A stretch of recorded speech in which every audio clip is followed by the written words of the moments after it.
Hello students, welcome to the new class worth a boon. पहले chapter में हमने शुरू किया था the portrait of a lady written by Khushwant Singh.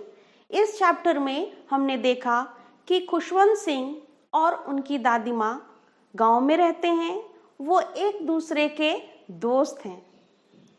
दादी माँ धार्मिक प्रकार की महिला हैं और ठंड के मौसम में दिखने वाली एक पर्वत के समान नजर आती हैं। खुशवंत सिंह को हर दिन वो गाना गाकर जगाते हैं, यानी कि भक्ति सॉन्ग गाती हैं वो, और वो उनको जगाती हैं। साथ ही साथ वो उनको स्कूल छोड़ने जाती हैं। स्कूल के बगल में मंदिर है। वो दिन भर स्कूल की छुट्टी ना होने तक मंदिर में बैठकर धार्मिक ग्रंथ पढ़ती हैं, यानी कि स्क्रिप्चर्स। खुशवंत सिंह और दादी माँ साथ में घर लौटते हैं और लौटते हुए गांव के आवारा कुत्तों को रोटियां बांटते हैं। एक समय ऐसा आता है कि खुशवंत सिंह और दादी माँ को शहर बुला लिया जाता है और शहर में दादी और पोते साथ साथ स्कूल नहीं जाते, क्योंकि ये इंग्लिश मीडियम स्कूल है और यहाँ पर विज्ञान की शिक्षा दी जाती है। तो दादी माँ को विज्ञान बिल्कुल भी समझ में नहीं आता, और चूंकि खुशवंत सिंह बस से स्कूल जाते हैं तो अब वो उन्हें स्कूल छोड़ने भी नहीं जा सकती। खुशवंत सिंह की दादी माँ को साइंस बिल्कुल समझ में नहीं आता। आर्किमिडीज का सिद्धांत, लॉ ऑफ ग्रेविटी या फिर दुनिया गोल होती है, ये बातें उनके एक कान को छूती है और दूसरे कान से निकल जाती हैं। खुशवंत सिंह और दादी माँ की दोस्ती अब धीरे धीरे कम होती जा रही है। उन दोनों में कम बातें होती हैं और इस प्रकार से खुशवंत सिंह की दादी माँ दोपहर के समय में चिड़ियों को रोटियां डालते हैं। खुशवंत सिंह अब बड़े हो गए हैं और इसीलिए खुशवंत सिंह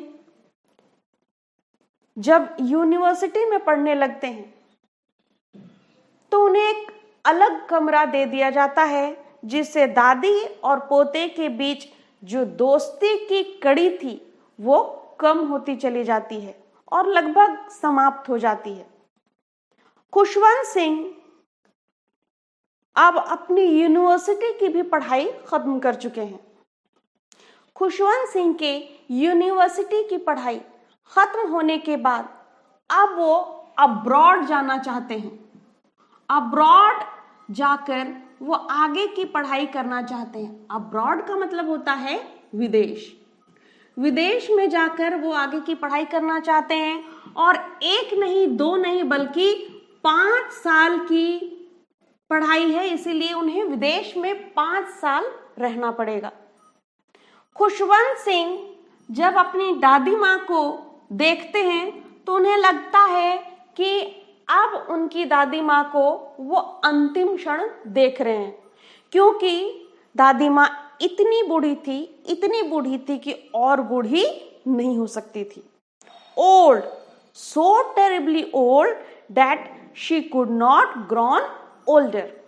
तो खुशवंत सिंह को ऐसा लग रहा था कि 5 साल की पढ़ाई जब वो विदेश में करेंगे तो दादी माँ इन 5 सालों के भीतर अब जिंदा नहीं बचेंगे।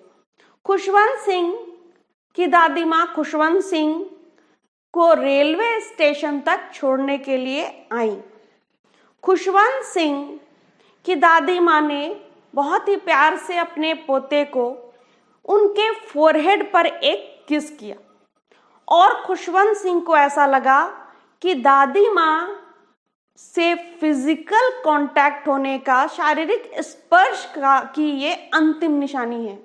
खुशवंत सिंह को उनके माथे पर मॉइस्चर, यानी कि जो दादी माँ एक चुम्मा देती है उनके फोरहेड पर, तो वो किस जो है वो उनको लगता है ऐसा कि दादी माँ के द्वारा दिया गया एक अंतिम निशानी है, जिसको वो मन में बिठाते हैं, और एक अजीब सी फीलिंग उनके मन में आती है कि अब वो दादी माँ को दोबारा कभी नहीं देख पाएंगे अपनी जिंदगी में।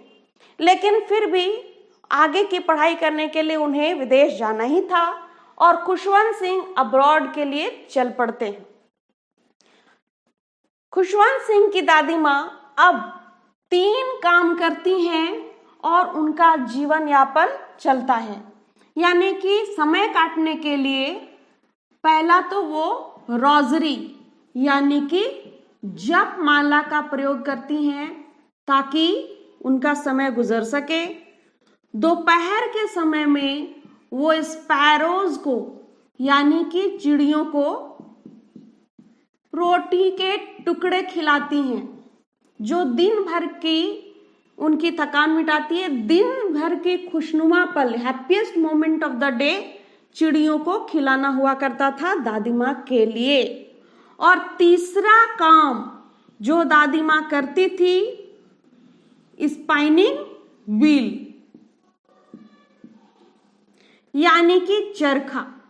खुशवंत सिंह की दादी माँ चरखा चलाया करती थी और अब वो चरखा चलाती चलाती ही अपने मुंह को भी चलाती थी, यानी कि वो अपने भगवान का नाम लेती रहती थी, बुदबुदाती रहती थी कुछ श्लोक या फिर कुछ धार्मिक ग्रंथ या फिर कोई भगवान का नाम जपती रहती थी।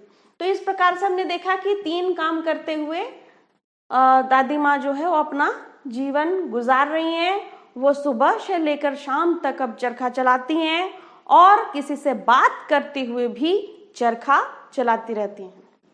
इस प्रकार से 5 साल के बाद खुशवंत सिंह वापस लौट कर आते हैं और उसी रेलवे स्टेशन पर उनकी नजरें दादी माँ के ऊपर पड़ती हैं।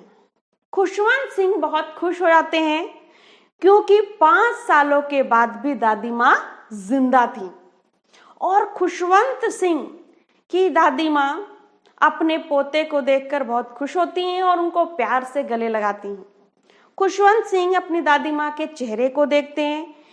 वो बूढ़ी थी और इतनी बूढ़ी थी कि और बूढ़ी नहीं हो सकती थी, लेकिन खुशवंत सिंह की दादी माँ 5 साल के बाद भी उतनी ही बूढ़ी नजर आ रही हैं, ना 1 इंच ज्यादा बूढ़ी ना 1 इंच कम बूढ़ी। बस बुढ़ापे के अंतिम पड़ाव पर जैसे वो ठहर सी गई हैं। उनकी जिंदगी ऐसा लग रहा था कि जैसे थम गई थी 5 सालों के लिए। जब खुशवंत सिंह वापस घर लौटे तो उन्होंने देखा कि आज भी दादी माँ 5 सालों से लगातार चिड़ियों को रोटियां डाल रही हैं और चिड़ियों को रोटियां डालते हुए दादी माँ काफी खुश नजर आ रही थी। शाम के समय में दादी माँ में एक चेंज नजर आया। क्या चेंज नजर आया? एक परिवर्तन नजर आया। दादी माँ में एक चेंजिंग नजर आई। खुशवंत सिंह ने गौर फरमाया कि पहली बार जिंदगी में ऐसा हुआ कि दादी माँ ने भजन नहीं किया। दादी माँ ने भगवान की भक्ति नहीं की, बल्कि आस पड़ोस के औरतों को बुलाया।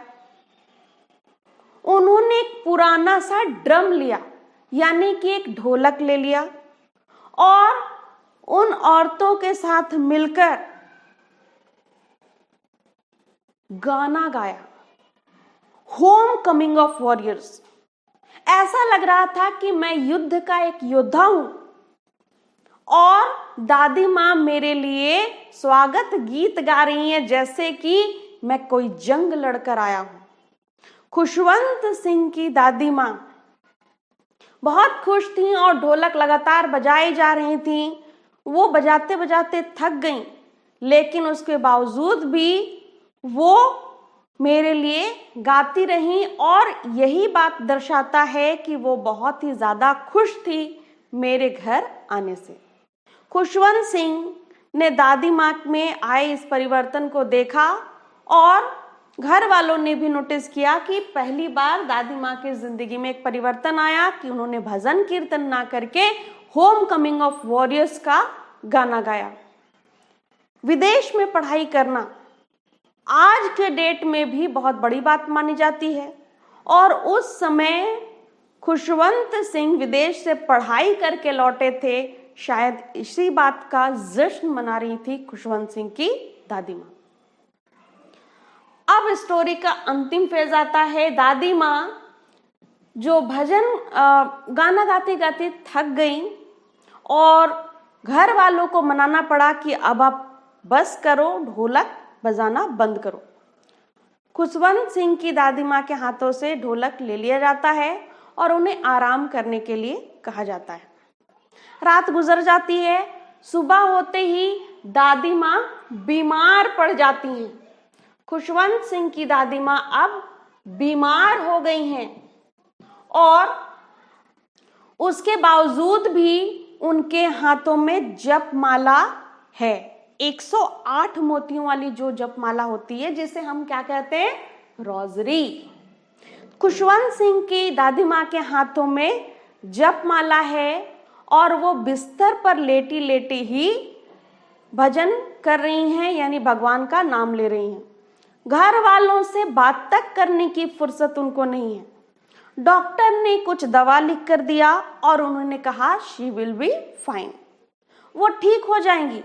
लेकिन दादी माँ हमसे अलग सोचती थी। दादी माँ ने कहा कि अब मेरा अंत समय नजदीक आ गया है, इसलिए मुझे भगवान से जुड़े रहने दो। और उन्होंने हमसे बात नहीं किया, लगातार जपमाला की मोतियों को आगे बढ़ाती रहीं और बिस्तर पर लेटी लेटी ही अपने होंठ से कुछ बुदबुदाती रहीं। वो भगवान का नाम लेती रही जपमाला के मोतियों को आगे बढ़ाते हुए। थोड़ी देर हम उस कमरे में रहे, यानी कि घर वाले कुछ देर तक कमरे में रहे और फिर वो बाहर आ गए और दादी माँ को अकेला छोड़ दिया। कुछ समय के बाद घर वालों ने नोटिस किया कि अब तक जो बुदबुदाने की आवाज हल्की हल्की कमरे से आ रही थी, वो आनी बंद हो गई है। अब तक दादी माँ के हाथ में जो जपमाला की मोतियां हैं, वो आगे बढ़ रही थी एक एक करके। लेकिन अब वो हाथ धीरे धीरे जपमाला की मोतियों को आगे बढ़ाना बंद कर देते हैं। वो हाथ रुक जाते हैं और दादी माँ का हाथ धीरे धीरे बिस्तर पर गिर जाता है। घर वालों को समझ में आ गया था कि अब दादी माँ इस दुनिया में नहीं रही। कुछ देर तक वो लोग शोक मनाते रहे, रोते गाते रहे। फिर उनका दाह संस्कार करने की तैयारी शुरू हो गई। दादी माँ को एक लाल रंग का श्रॉड, यानी कि कफन, लाल रंग का कफन उड़ा दिया गया दादी माँ को और उन्हें कमरे में अकेला छोड़ दिया गया। जब वो लोग सारी तैयारियां करके वापस उस कमरे में आए तो एक अजीब सा सन्नाटा पसरा हुआ था उस कमरे में। कमरे में सूरज की पीली पीली रोशनी आ रही थी और हजारों की संख्या में वो चिड़ियां आकर उस कमरे में बैठी हुई थी। सभी देखकर आश्चर्यचकित हो गए कि हर दिन जो चिड़ियां आती थी तो काफी शोर मचाती थी, शोरगुल करती थी, लेकिन आज ये वही चिड़ियां हैं, हजारों की संख्या में अलग अलग बैठी हुई, लेकिन एक भी शोर नहीं कर रही हैं। इन चिड़ियों को भी पता चल गया है कि जो दादी माँ हर दिन रोटी के छोटे छोटे टुकड़े दिया करती थी, जिन दादी माँ के पैरों पर, कंधों पर और सर पर चिड़ियां चढ़ती थी और शोर मचाया करती थी, वो दादी माँ आज इस दुनिया में नहीं है। इन चिड़ियों को देखकर सभी को अफसोस हुआ और दादी माँ की बहू यानी खुशवंत सिंह की माँ ने रोटी के छोटे छोटे टुकड़े ठीक वैसे ही किए जैसे कि खुशवंत सिंह की दादी माँ किया करते थे और उन रोटी के टुकड़ों को रोज की तरह बांटा गया, यानी कि चिड़ियों को दिया गया, लेकिन एक चिड़िया भी उन रोटी के टुकड़ों को देखती भी नहीं है। उन रोटी के टुकड़ों की तरफ वो देखती भी नहीं है। वो चुपचाप अपना सर झुकाए दादी माँ के मौत का अफसोस कर रही थी। वो जान चुकी थी कि अब तक जिस दादी माँ के हाथ से वो रोटी के टुकड़े खाया करते थे वो अब इस दुनिया में नहीं हैं, और वो शोक में पूरी तरह से डूब चुके थे कि आज के बाद उन्हें इस प्रकार के रोटी के टुकड़े नहीं मिलेंगे। हर दिन की तरह आज भी ये चिड़ियां आईं, लेकिन आज इनके चेहरे पर खुशी नहीं है बल्कि मातम है। इन चिड़ियों को उसी तरह से बैठा हुआ छोड़ दिया गया और दादी माँ के अर्थी को उस कमरे से बाहर निकाला जाने लगा। इन चिड़ियों ने भी अर्थी का पीछा किया और एक एक करके दादी माँ के पीछे पीछे जाने लगी और उड़ने लगी। वो रोटी के टुकड़े जो जमीन पर बिखरे पड़े थे उन्हें साफ करके डस्टबिन में डाला गया, क्योंकि चिड़ियों ने इन्हें मुंह तक नहीं लगाया। इस प्रकार से ये कहानी खत्म होती है।